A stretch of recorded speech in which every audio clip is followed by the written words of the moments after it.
For me, just the fact that when we were shooting Iron Man in 2007, he gets shrapnel in his heart, and then Yinsen puts a metallic tokamak reactor in his chest to keep the shrapnel out of his heart. I mean, it's beyond metaphoric. It's literally the physicalization of it, and I think that's why Stan Lee and the whole just Marvel lexicon is so.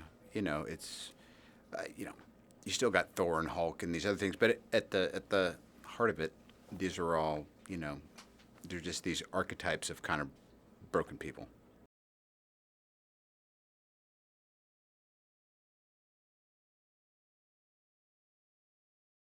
I appreciate that there's a modicum of desperation going on in this during the Civil War of it all. He's like, man, we need backup and who's available and all that, and he kind of got a lead on a prospect, kind of like a baseball scout. And then, fortunately, he just develops this belief in Mr. Parker.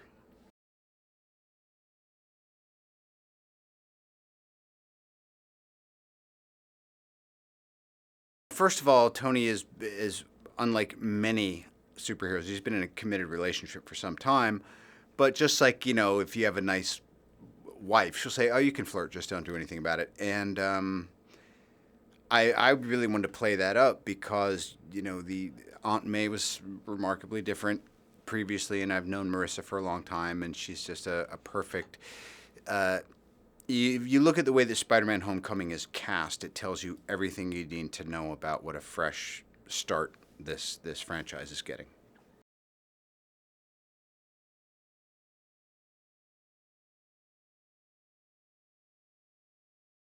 You know what it's like? Your kid turns 16, and that means they're supposed to be able to drive. But now there's all those apps where you can find out where they are. It's kind of like that. He's attempting in his own half-assed way to do some modern parenting. And also, the stakes are a lot higher than are you going to get a ticket or be an offender bender. I mean, lest we forget, he pulled Peter Parker into life and death situations shortly after meeting him, just a year or so ago.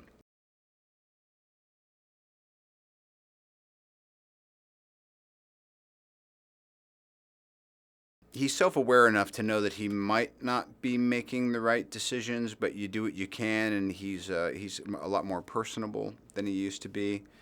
Um, Also, if you think about all the times he's been up against these insurmountable odds and situations and all that, it is a little bit the idea of what we were talking about earlier too. Of you're looking for folks you can kind of pass the ball to in case you got to take a powder.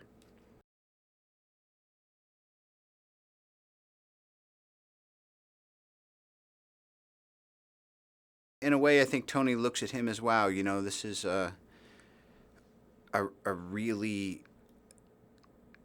capable kind of. He's got a good moral psychology. He doesn't have the limitations that Tony was born into by being in this military-industrial complex family.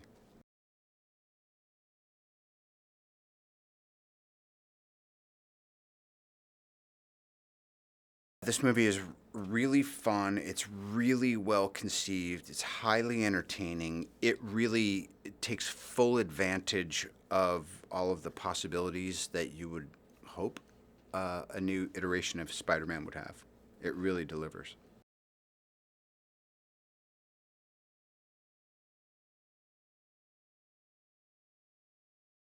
It depends on where you join the party. There's an argument to be made that you know, sitting on a podium with Kevin Feige, with Michael Keaton, and Amy Pascal, you're going like, who really started this when?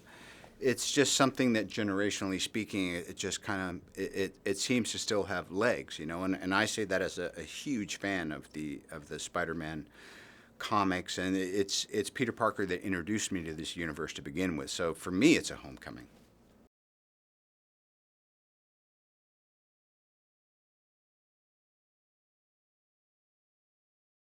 when you see it back, or you get the feedback from an audience or from people who are seeing it and reviewing it, you go, yeah, you were right to do that version of it, not this version, because it's always a game of degrees and inches and all that stuff. But also for me, seeing all this young talent coming in, and they've been influenced by me and Michael Keaton, and now we're actually, speaking of Homecoming, we're kind of feeling like, you know what, these kids are pretty damn good.